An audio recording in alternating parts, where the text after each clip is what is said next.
tatta dhimta takita dhimta dhimta tam.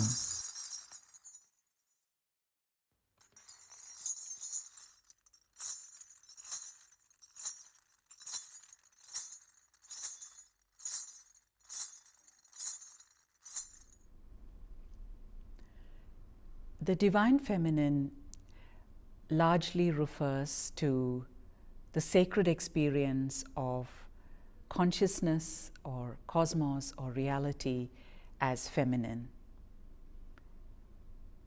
The Divine Feminine as a philosophy is becoming increasingly important in our times, and therefore it is all the more important to understand what were some of the ancient philosophies which has informed this understanding that we call Divine Feminine today.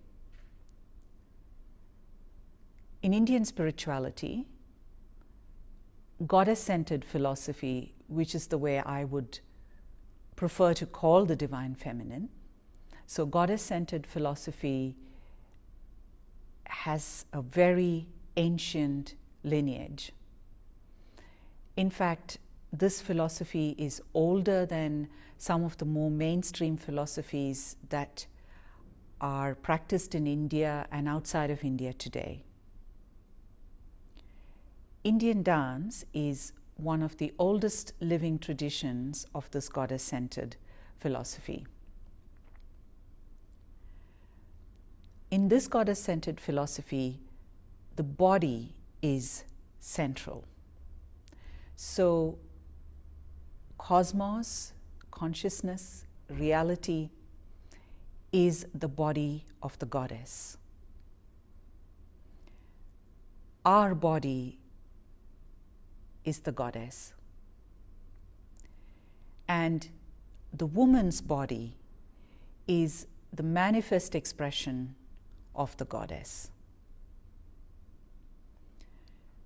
So it is through the body that we receive experiences and that the experiences emerge. And it is also the body that dissolves those experiences. So generally, in many of the goddess-centered philosophies, we find that there is a lot of emphasis put on the fertility aspect. But through my own practice of the goddess-centered philosophy in Indian dance, I experienced that this is a rather narrow interpretation or understanding of a divine feminine or goddess-centered philosophy. While it is true that the body, of course, is the source of life, the woman's body in particular, the source of life, but there is an equal importance to the aspect of the disintegration in our languaging of the body, death, the return to the depths, and this is equally important in the goddess philosophy. So the body is not just the site of emergence, but it is also the site of dissolution. So you can see that, for example, in Indian spirituality, you can see goddess Kali in our times is this domain of dissolution, of chaos, of death, of destruction, the depths, the darkness. And then you have other goddesses, for example, Lakshmi, who seem to signify the creative or the emergence or the fertility, as we now call it, aspect of the philosophy. But in the ancient goddess philosophy and in the practice through dance, this happens in the same body.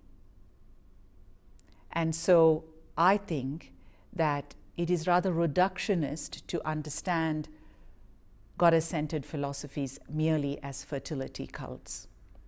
I think they're far more expansive than that.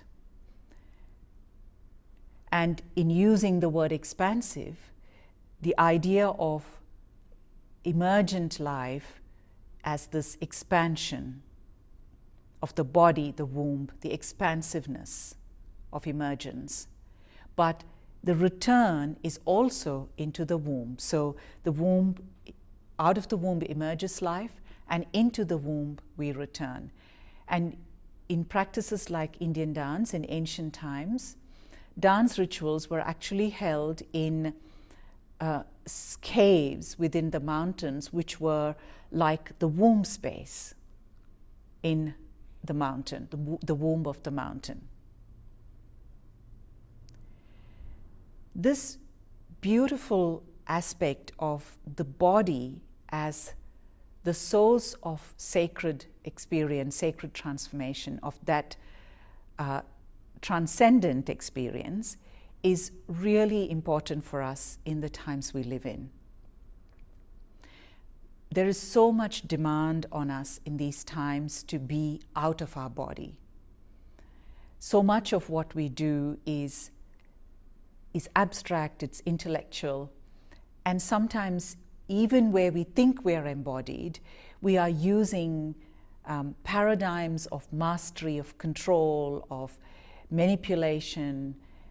It's like we want to control the body with systems, with particular outcomes, with aims. But in the goddess practice, the invitation is to return to the wisdom of the body. And this is not a naive invitation, because just as we prepare the mind, train the mind and the intellect, there is also a process by which we prepare the body to be in that state of being where we are in touch with that primordial sensation or wisdom of the body. So, for example, in Indian dance, one of the simple ways that this is done is by focusing on the weight and how the weight transforms our experience of the body. Together with other dimensions of the practice, what the dance invites us to do is to step under, to drop beneath the words, beneath the thoughts, beneath the stories that we have about certain feelings and experiences. And as we keep dropping, we taste that expansiveness of the primordial sensation. And this is the body of the goddess. This is the cosmos, the goddess's body. And we taste it through our own bodies.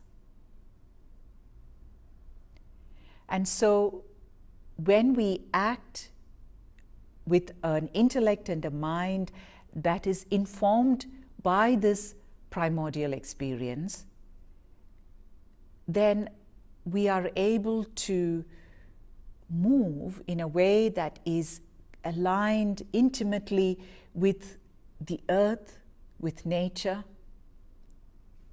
because that primordial sensation that we experience through the practice is visceral and it's intimate. It's not an abstract thought or a system. It is actually a profoundly intimate experience in the body. And that knowing is the knowing of the nature of this earth, of life on this earth, the scent of the goddess.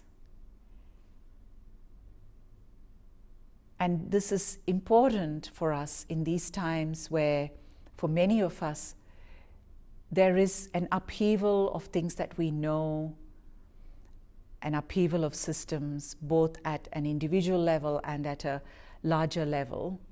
And when we can truly understand the essence or the foundational principles of the goddess philosophy, we can see that it is a profoundly radical paradigm, a radical transformation of how we can experience our body first, because it is only through a change in how we experience our body, through a change in our perception, that we can truly change our relationship to the earth, to reality, to the cosmos consciousness. And this is the invitation of Goddess as earth and as consciousness.